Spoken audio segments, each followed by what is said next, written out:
Conselhos aos professores, pais e estudantes. Seção 2. O propósito de nossas escolas. Para que nossos filhos sejam como plantas, bem desenvolvidos na sua mocidade, para que as nossas filhas sejam como pedras de esquina lavradas, como colunas de um palácio. Capítulo 5. Nossas crianças e jovens exigem o nosso cuidado. Tem-se prestado muito pouca atenção a nossas crianças e jovens que têm deixado de se desenvolver na vida cristã como deveriam, porque os membros da igreja não os têm considerado com ternura e simpatia, desejando que avançassem na vida divina. Em nossas grandes igrejas, muitíssimo poderia fazer-se pelos jovens. Deverá haver por eles menos trabalho especial, ser-lhes-ão apresentados menos incentivos a fim de que se tornem cristãos perfeitos, homens e mulheres em Cristo, do que lhes foram conferidos nas denominações que deixaram por amor à verdade? Serão abandonados para que vagueiem de um lado para outro, para se desanimarem e caírem nas tentações que por toda parte estão de emboscada, a fim de apanharem os pés incautos? Se eles erram e caem da firmeza de sua integridade, deverão censurá-los e culpá-los os membros da igreja que negligenciaram cuidar dos cordeiros e deverão aumentar-lhes as faltas? Serão suas faltas comentadas e referidas a outros, e eles abandonados ao desânimo e desespero?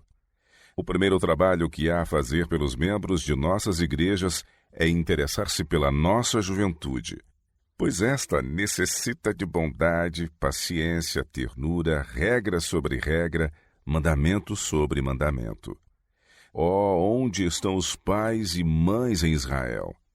Deveria haver grande número deles que fossem mordomos da graça de Cristo, sentindo pelos jovens um interesse não meramente casual, mas especial. Deveria haver pessoas cujo coração seja tocado pela situação digna de pena em que nossos jovens se acham, que se compenetrem de que Satanás, por meio de todo o ardil imaginável, está a agir para atraí-los à sua rede. Deus exige que a igreja desperte de sua letargia e veja qual é a espécie de serviço dela requerido neste tempo de perigo. Os cordeiros do rebanho devem ser alimentados. O Senhor do céu está a olhar, a fim de ver quem se encontra a fazer a obra que Ele quer que se faça pelas crianças e jovens. Os olhos de nossos irmãos e irmãs devem ser ungidos com colírio celestial, para que possam discernir as necessidades do tempo. Devemos despertar para que vejamos o que necessita ser feito na vinha espiritual de Cristo e irmos à obra. Deve ser provida uma educação liberal. Como um povo que pretende ter a maior luz, devemos imaginar maneiras e meios pelos quais produzir uma corporação de obreiros educados para os vários departamentos da obra de Deus.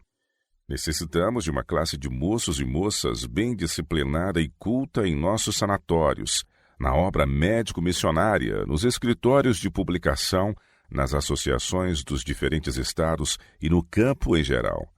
Necessitamos de moços e moças que tenham uma elevada cultura intelectual, a fim de que possam prestar o melhor trabalho ao Senhor.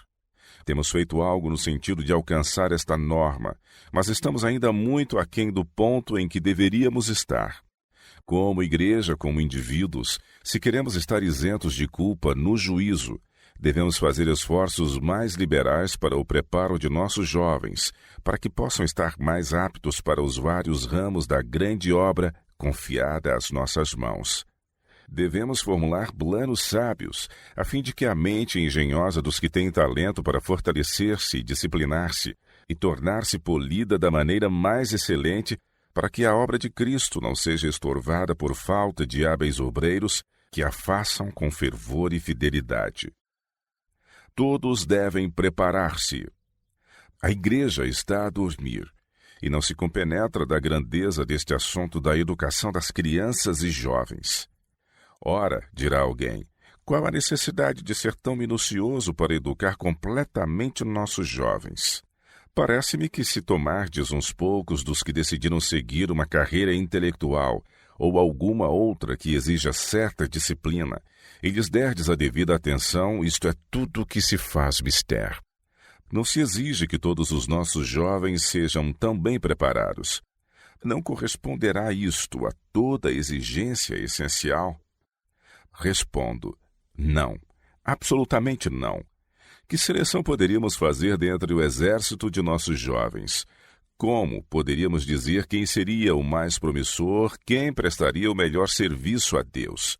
Em nosso juízo, poderíamos olhar para a aparência exterior, como fez Samuel quando foi enviado a buscar o ungido do Senhor. Quando os nobres filhos de Jessé passaram diante dele, e seu olhar repousou no lindo rosto e bela estatura do filho mais velho, pareceu a Samuel que o ungido do Senhor estava diante dele. Mas o Senhor lhe disse: não atentes para a sua aparência, nem para a altura de sua estatura, porque eu tenho rejeitado. Porque o Senhor não vê como vê o homem, pois o homem vê o que está diante dos olhos, porém o Senhor olha para o coração. Nenhum destes filhos de Jessé de nobre parecer o Senhor quis aceitar. Mas quando Davi, o filho mais moço, mero adolescente, foi chamado do campo e passou diante de Samuel, o Senhor disse: levanta-te e unge-o, porque este mesmo é. 1 Samuel 16, 7 e 12. Quem pode determinar qual é o que em uma família se mostrará eficiente na obra de Deus? Deve haver educação geral de todos os seus membros e a todos os nossos jovens se deve permitir fruírem as bênçãos e privilégios da educação em nossas escolas, para que possam ser inspirados a se fazerem coobreiros de Deus. Todos necessitam de educação para se habilitarem a ser úteis, aptos para os lugares de responsabilidade, tanto na vida particular como na vida pública. Há grande necessidade de se fazerem planos para que possa haver grande número de obreiros competentes, e muitos devem preparar-se como professores a fim de que outros se adestrem e disciplinem para a grande obra do futuro. Um fundo para a obra escolar. Deve a Igreja compenetrar-se da situação e, pela sua influência e meios, procurar conseguir este tão desejado objetivo. Que se crie, por meio de generosas contribuições, um fundo para o estabelecimento de escolas destinadas ao desenvolvimento da obra educativa. Necessitamos de homens bem preparados, bem educados para trabalharem pelos interesses das igrejas. Devem apresentar o fato de que não podemos confiar em que nossos jovens vão a seminários e colégios estabelecidos por outras denominações, de que os devemos reunir em escolas em que não seja negligenciado o seu preparo religioso. Objetivos elevados. Deus não quer que, em qualquer sentido, estejamos atrasados quanto ao trabalho educativo. Nossas escolas devem estar muito adiantadas no que respeita à mais elevada espécie de educação. Se não temos escolas para os nossos jovens, eles frequentarão outros seminários e colégios, e estarão expostos a sentimentos de incredulidade, de cavilação e de dúvida com referência à inspiração da Bíblia. Há muita conversa referente à educação superior, e muitos supõem que esta consista totalmente em uma educação nas ciências e letras, mas isto não é tudo. A mais elevada educação inclui o conhecimento da palavra de Deus e é compreendida nestas palavras: que te conheçam a ti só, por único Deus verdadeiro, e a Jesus Cristo, a quem enviaste. João 17, 3. A mais elevada espécie de educação é aquela que dê tal conhecimento e disciplina, que leve ao melhor desenvolvimento do caráter e habilite a alma para aquela vida que se mede pela vida de Deus. A eternidade não deve ficar fora de nossos cálculos. A mais elevada educação é aquela que ensine às nossas crianças e jovens a ciência do cristianismo, que lhes dê um conhecimento experimental dos caminhos de Deus e lhes comunique as lições que Cristo deu a seus discípulos sobre o caráter paternal de Deus. Assim diz o Senhor: não se glorie o sábio na sua sabedoria, nem se glorie o forte na sua força. Não se glorie o rico nas suas riquezas, mas o que se gloriar, glorie-se nisto, em me conhecer e saber que eu sou o Senhor. Jeremias 9, 23 e 24. Procuremos seguir o conselho de Deus em todas as coisas, pois Ele é infinito em sabedoria. Embora tenhamos deixado de fazer o que poderíamos ter feito pelos nossos jovens e crianças no passado, arrependamo-nos agora e redimamos o tempo. A responsabilidade dos membros da Igreja. Não há obra mais importante do que a educação dos nossos jovens. Folgo de que tenhamos instituições em que eles podem estar separados das influências corruptoras tão comuns nas escolas da atualidade. Nossos irmãos e irmãs devem ser gratos porque, na providência de Deus, foram estabelecidos os nossos colégios e devem estar prontos para os sustentar com seus meios. Toda a influência deve ser encaminhada a educar os jovens e elevar a sua moral. Devem eles ser ensinados a ter coragem para resistir à onda da contaminação moral desta era degenerada.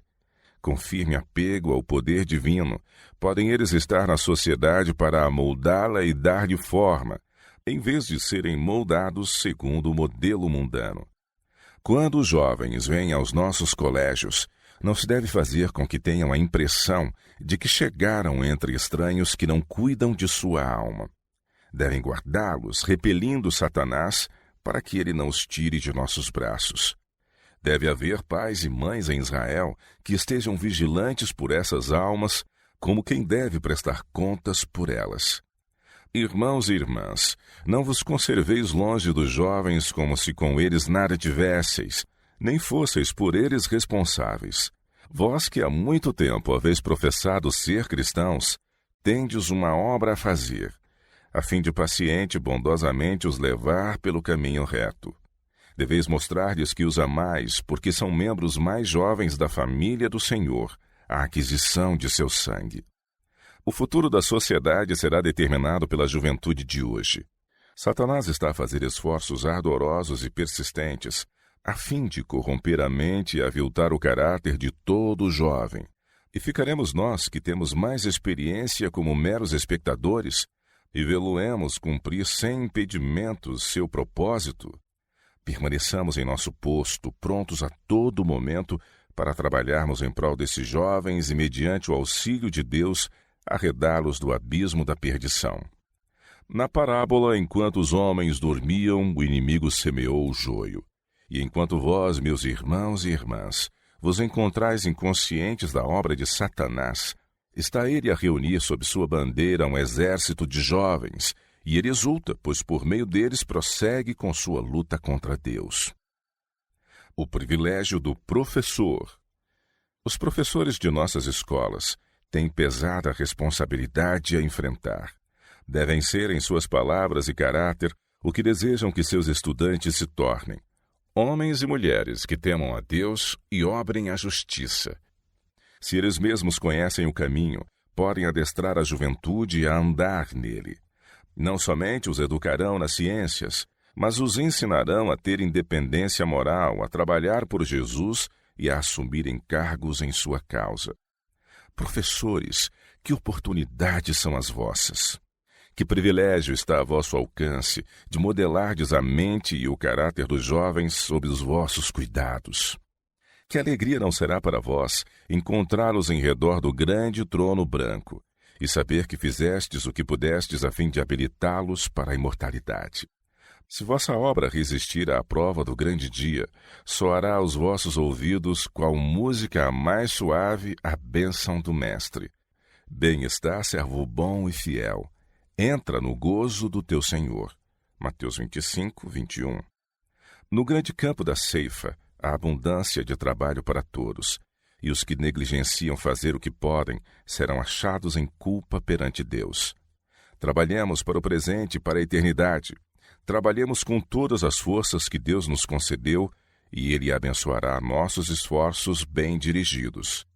O Salvador anela salvar os jovens. Ele se regozijaria vendo-os em redor de seu trono, vestidos nos trajes imaculados de sua justiça. Ele está esperando para lhes colocar sobre a cabeça a coroa da vida e ouvir-lhes as vozes ditosas, unirem-se ao tributarem honra, glória e majestade a Deus e ao Cordeiro, no cântico de vitória que ecoará pelas cortes celestiais.